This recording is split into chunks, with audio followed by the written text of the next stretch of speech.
가운데 믿음의 사람, 덕 있는 사람, 복 있는 사람들 가운데 하나님 부부의 인연을 맺고 가정을 이루게 하시며 자녀를 낳아 기업을 유산으로 물려줄 수 있는 복된 가정을 이루게 하심을 감사함을 드립니다.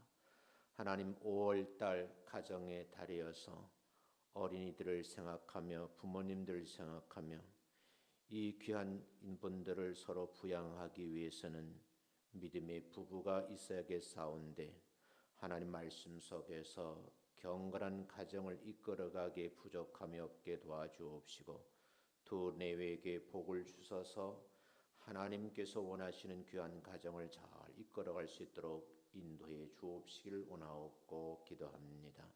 하나님 귀한 자녀들 허락해 주셔서 감사함을 드립니다.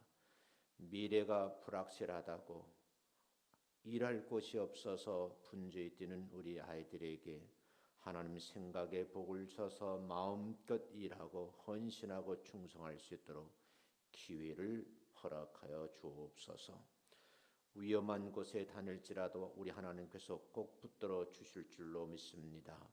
유혹의 손길이 우리 아이들에게 하나님 침범하지 못하도록 도와주옵시고 악령들이 넘보지 못하도록 성령님께서 하나님 붙들어 역사하여 주옵소서. 감사하옵고 우리 주 예수님의 이름으로 축복하며 기도하옵나이다. 아멘. 설교 준비를 하고 보니까요, 남자들이 들어야 할 설교인데 여성들만 잘 오셔서 좀 걱정되는데, 후회하지 말고요, 아껴주고 보듬어주고 사랑해도 시간이 모자란다. 어르신이 그런 말씀을 하더라고요. 토마스 카를라이라고 하신 영국의 사상가이면서 역사와 문필에 능통했던 분이 있습니다. 근데 이분이 개인적으로 보면 성격이 까다롭고요, 매우 신경질적일 뿐만 아니라 손버릇이 안 좋아서 부인을 학대까지 했던 사람이라고 합니다. 이분하고 인연을 맺고 가정을 이루었는데 그 부인이 남편의 가정을 이끌어가는 모습, 삶의 그 과정을 지켜보면서 도저히 이분하고는 살 수가 없다. 그래서 자살을 몇 번 시도했는데 미수에 그치고 말았습니다. 부인의 생각으로는 남편이 자기를 사랑하지 않는 것 같다고 생각을 하게 됐고, 곰곰이 생각해봐도 좋은 남편은 아닌 것 같아. 그래서 삶의 희망을 잃어버렸습니다. 그러던 중에 이 카를라이의 아내가 죽게 되었습니다. 그 후에 이 남편이 써놓은 글이 사람들이 공분을 사는 거예요. 내 아내가 다시 한 번만 살아난다면 꼭 하고 싶은 말이 있습니다. 그게 무슨 말이냐 그러니까 내 아내를 사랑한다는 거예요. 죽은 뒤에 사랑한다고 말해봐야 무슨 의미가 있냐는 거예요. 정작 중요한 것은요, 이 고백을 그렇게 듣고 싶어 했던 아내는 이 고백을 듣지 못하고 죽었다는 거예요. 그의 글에 보면요, 이제는 영원히 할 수 없게 되었습니다.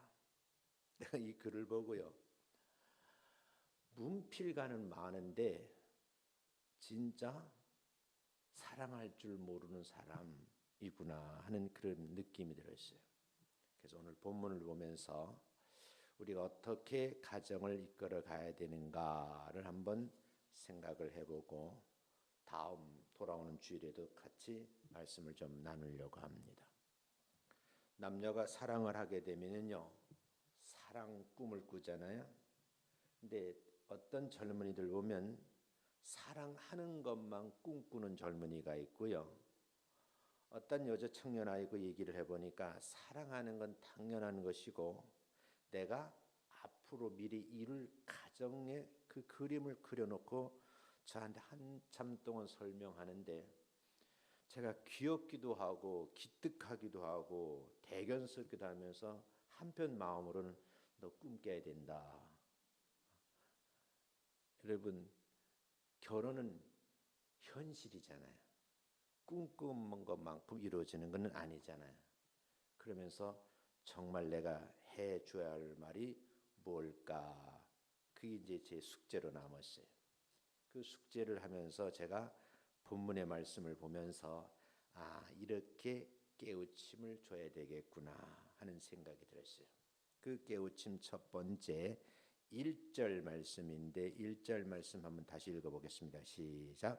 여호와를 경외하며 그의 길을 걷는 자마다 복이 있다.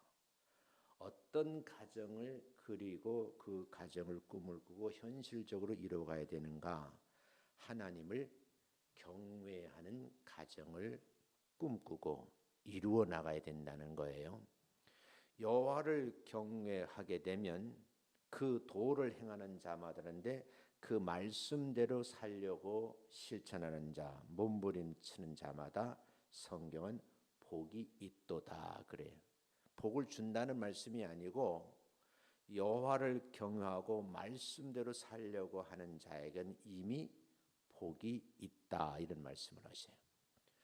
하나님을 그 복이 있다 하는 말은 하나님을 늘 가정 안에서 믿음의 식구들과 언어 속에서 행동 속에서 하나님을 높이는 거죠. 경외한다는 말이 높인다는 말이거든요.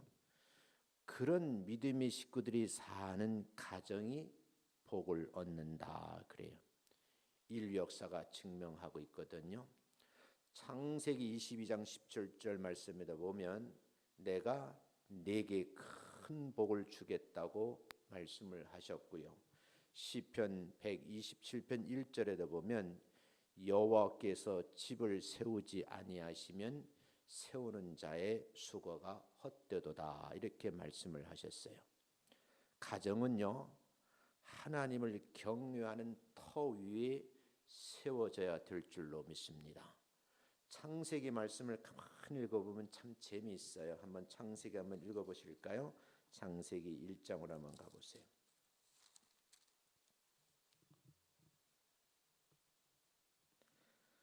1절에 이렇게 되어 있거든요. 태초에 하나님이 천지를 창조하셨다라고 말씀하시면서 첫째 날에는 낮과 밤을 만드셨다. 5절에 그렇게 되어 있고요. 8절에 보면 하나님이 궁창을 하늘이라 부르시고 저녁이 되고 아침이 되니 이는 둘째 날이라 그렇게 말씀을 하셨어요. 그러니까 저녁을 먼저 만드시고 그 다음 날 낮을 만드셨다 그런 말씀이고요. 셋째 날에는요 각종 풀과 씨 맺는 채소, 쉽게 말하면 사람이 살 수 있는 먹을거리를 먼저 만들어 놓으신 날이 셋째 날이라고 그렇게 돼 있어요. 그리고 넷째 날에는요 빛과 어둠을 나누게 하셨고 저녁이 되기 아침이 되니까 넷째 날이라 이렇게 돼 있고요. 다섯째 날에는요 모든 생물, 짐승들과 생물들을 만드셔서 땅에 번성하게 하셨다 하는 게 다섯째 날이에요. 그럼 여섯째 날을 뭐 했느냐? 여섯째 날에 사람을 만드신 거예요. 제가 이 내용을 가만히 보니까 하나님께서는 사람이 살 수 있도록 환경을 완벽하게 만들어 놓으시고 마지막 날에 사람을 만드셨는데 그 사람을 만드셨는 남자와 여자를 만드셔서 이 장에 가면 에덴 동산에 이끌으시고 그곳에서 가정을 이루게 하셨다. 그게 이제 창세기 1장 2절이거든요. 근데 여기서 1장과 2장 전체를 보면 하나님께서는 창조하심에 있어서 그 가운데 가장 귀한 것이 하나님의 형상을 닮은 사람이고 그 사람이 살 수 있도록 환경을 먼저 만드시고 나중에 사람을 만드시고 그리고 정복하고 지배하라고 명령을 하셨다는 거예요. 지금도 우리 그렇잖아요. 가정을 보면 가정을 이루기 전에 원 가족으로부터 충분하게 이 젊은 남녀가 환경적으로 충분히 살아갈 수 있도록 그렇게 배려를 하잖아요. 부모님들이. 그리고 가정을 이루고 둘이 살아가게 만드는 거죠.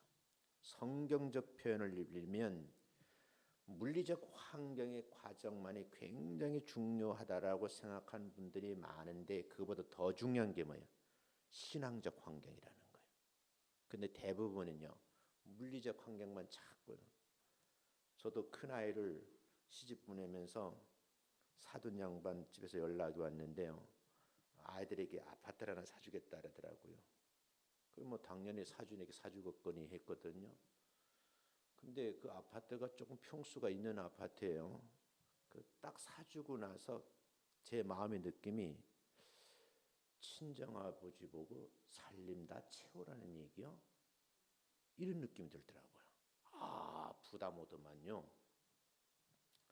근데 얼마 전에 같이 계시는 교수님하고 얘기를 했는데 그분은 이제 아들이 있거든요.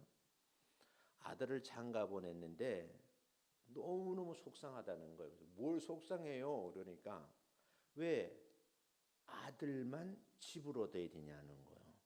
아파트 하나 얻어주는데 부모님 허리가 휘겠다는 거예요. 그러면서 하는 말이 앞으로 너희들이 살아갈 집이니까 여자하고 남자하고 반반씩해라 그러는데 내가 또 두 번째 충격받겠더라고요. 왜냐하면 아직 딸아이 하나가 있으니까.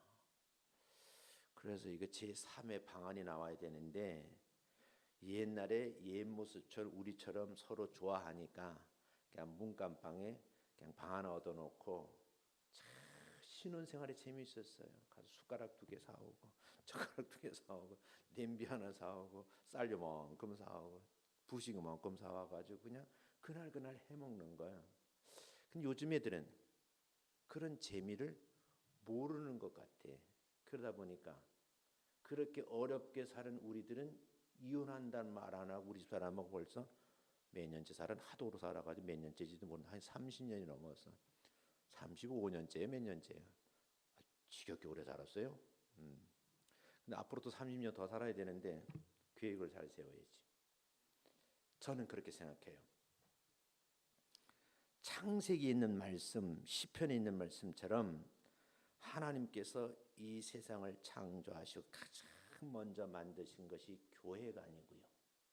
가정을 먼저 만드셨어요. 이 가정을 시스템이란 말을 이제 현대학자들은 씁니다. 그 가정이 두 분이 물리적 환경보다 굉장히 이 신앙적 가정 두 내외가 하나님을 경외하는 마음으로 살아가는 그런 세대가 우리 자녀들이 됐으면 좋겠다 하는 마음으로 여러분이 같이 한번 기도해 주었으면 좋겠습니다. 가끔 새벽 기도에 젊은 부부가 나오거든요. 좀 사귀었으면 내가 정말 그 두 내외를 안수기도를 해주고 싶어. 그 기도의 내용은 나와 같이 뭐예요? 평생요 해로하며 살게 하옵소서. 복이 임할 줄로 믿습니다. 창세기 49장 25절 볼까요?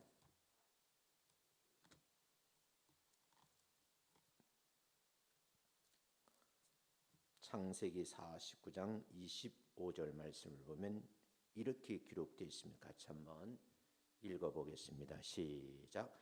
내 아버지 하나님께로 말미암나니 그가 너를 도우실 것이요 전능자로 말미암아 그가 내게 복을 주실 것이라. 위로 하늘의 복과 아래로 깊은 샘의 복과 젖먹이는 복과 태의 복이로다. 하나님께서 믿는 성도들에게 귀한 가정에 복을 주시는데 그 복이 뭐예요? 위로로부터는 하늘의 복이 임하고 아래로부터는 깊은 샘의 복, 젖먹이는 복, 태복을 주신다고 말씀하시는데 이게 다 뭘까요? 가정의 번성을 말하는 거거든요. 그 복이 교회 안에 넘쳐나야 될 줄로 믿습니다.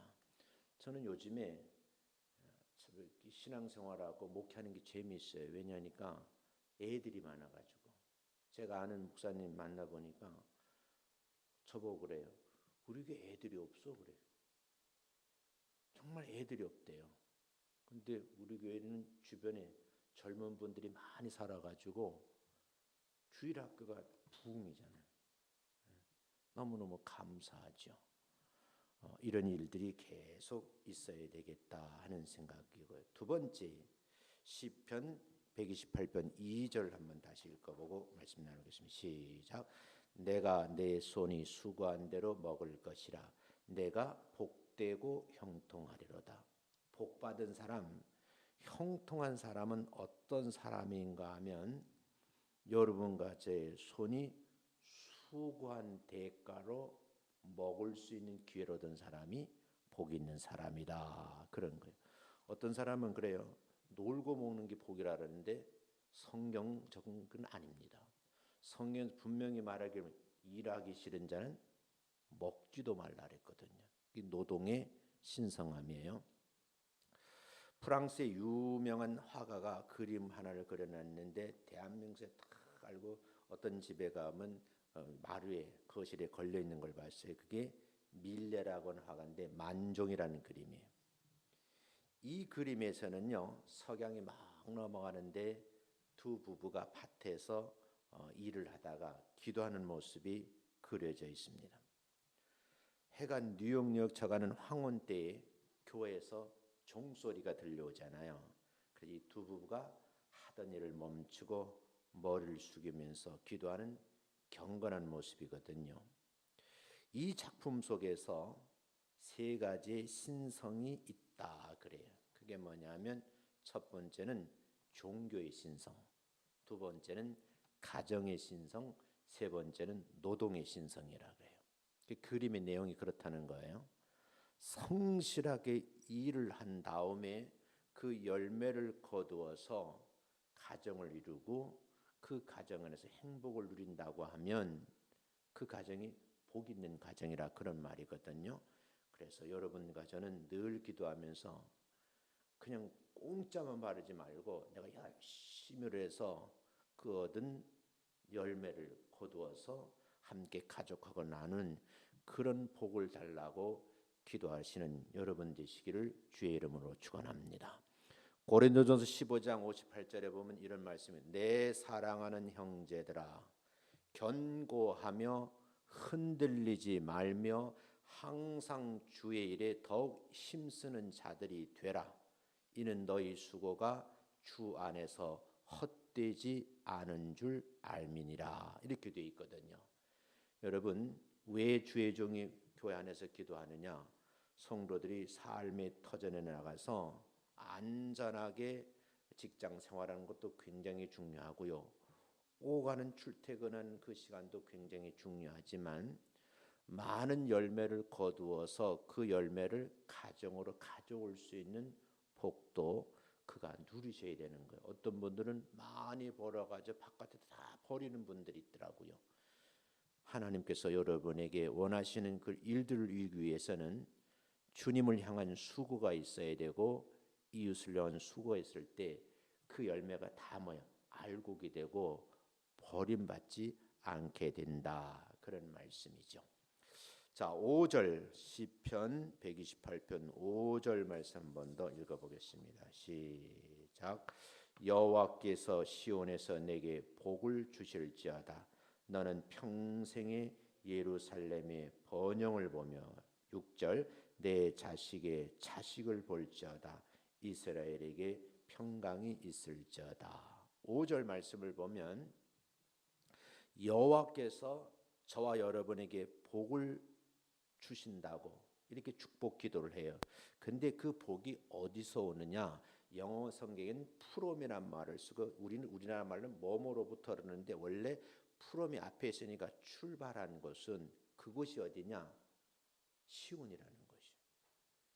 하나님께서 복을 주시되 우리 모두에게 시온이라는 곳에서 흘러내려오는 그 복을 우리에게 주시는 줄로 믿습니다. 그 시온의 가장 중요한 개념 중에 하나가 하나님의 임재하심이요. 그러니까 하나님께서 이루어 놓으신 이 복된 가정에 늘 하나님이 임재하심을 느끼면서 서로를 위하고 격려하고 지지해주는 그런 가정이 되어야 된다. 그런 말씀이죠. 아까 말씀드린 그 시인처럼 나는 이 아내를 사랑하지 않는다라고 자꾸 말을 하는 거예요. 그러니까 말을 하니까 부인이 그 느끼지 못하죠.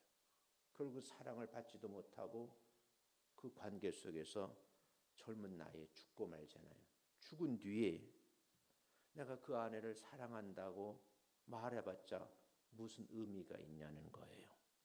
5절 말씀을 다시 한번 깊이 생각해 볼 필요가 있어요. 늘 우리 가정에 하나님이 임재하심을 체험하는 여러분 되시고요. 그 체험이 좋은 신앙의 유산으로 자녀에게 물려지는 그렇게 귀한 복이 많은 가정이 되어야 될 줄로 믿습니다.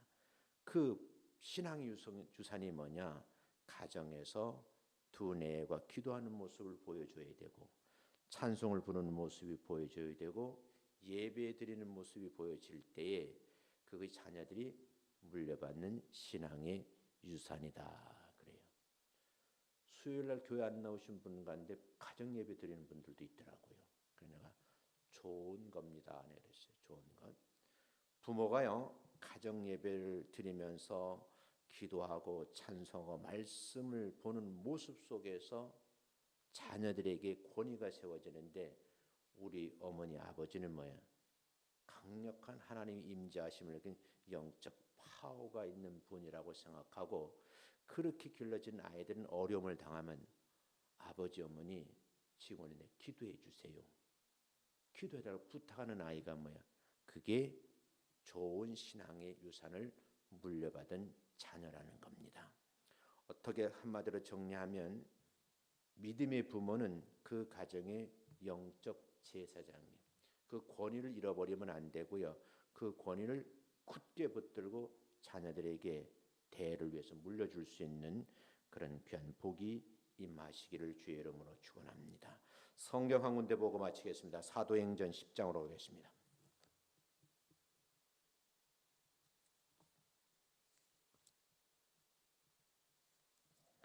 사도행전 10장 1절 2절 보겠습니다.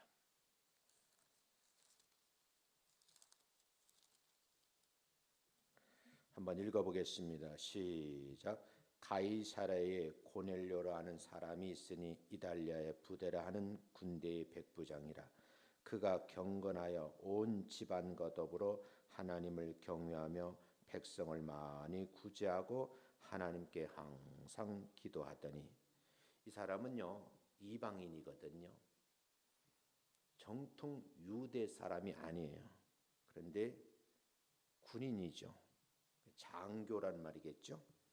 그런데 이분은요 경건한 신앙생활하면서 하나님과 그 주변의 모든 사람들과 더불어서 늘 하나님을 경외했다는 표현이 있고요. 그것뿐만 아니라 삶 속에서 주변에 있는 사람들을 도와줬다, 구제했다는 말을 하고 있거든요. 이 구제하는 모습도 늘 부모가 보여줘야지만 자녀들도 따라한다 그 말이죠. 우리 교회가 구제하는 일을 많이 할 수 있도록 여러분이 배후에서 기도를 많이 해주시고요. 혹시 이제 여러분이 사시는 가운데에 정말 그런 분들이 좀 드물겠지만 이건 아파트 지역이니까 끼니를 해결하지 못하는 분이 있어요. 그러면 저한테 꼭 문자를 주세요. 최소한 10kg짜리 쌀하는 꼭 제가 전달해 드리겠다 하는 그런 말씀을 약속을 하고요. 또 교회가 꼭 해야 될 일이거든요. 어떤 교회는요, 그 성미를 내면은요, 그걸 목사님이 안 잡수시고 교회 입구에다가 놓더라고요. 놓고서는요, 굶주리는 자 누구든지 와서 퍼가라 그러고 비닐봉투를 이렇게 달아놨더라고요. 그러니까 진짜 어려우신 분들이 와가지고 이렇게 몇 주발씩 퍼가지고 가시는 걸 내가 본 적이 있거든요. 우리 동네는 제가 파악해 볼 때 그런 분은 없는 것 같아요. 그런 분 없는데 그래도 모르죠. 혹시나 끼니를 해결할 수 없어서 어려운 분이 있으면 꼭 저한테 주부에 저 전화번호 있거든요. 문자를 주시면 그것도 아직 비밀리에 뭐 조금 하면서 생색내면 안 되고 비밀리에 전달해 드리도록 그렇게 할 테니까 여러분 이게 이제 교회에서 모범을 보여야 되고 가정에서 해야 되고 개인이 해야 될 일이다. 그래서 어떻게 말하면요. 사회사업 활동을 진짜 하는 곳이 교회거든요. 우리가 이런 사역을 잘 감당할 때에 교회가 부흥이 되고 진짜 살아있고 사랑 있는 교회라고 칭찬을 받게 될 줄로 믿습니다. 지난달에는 제가 6단지 우리 저 부목사님이 쌀을 전달해 드렸거든요. 그래서 5월 달에는 1, 2단지 쪽에 좀 전달을 하려고 그래서 혹시 관계되시는 분들이 있으면 연락을 해 주시면 꼭 제가 전달해 드리도록 그렇게 하겠어요. 어떤 분이 저보고 그러더라고요. 쌀을 줄 때 그냥 택배 붙이지 말라 그러더라고요. 왜요? 그러니까 그럼 대로 팔아먹는데.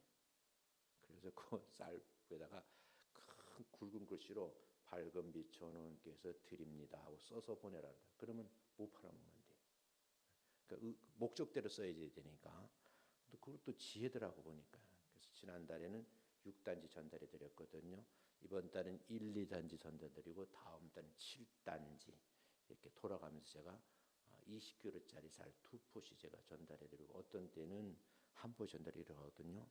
이 구제 사역도 하나님께서 원하시는 일이다 생각하고 여러분들이 배우시 기도를 해주셨으면 참 좋겠습니다. 기도하겠습니다. 하나님 아버지 건강한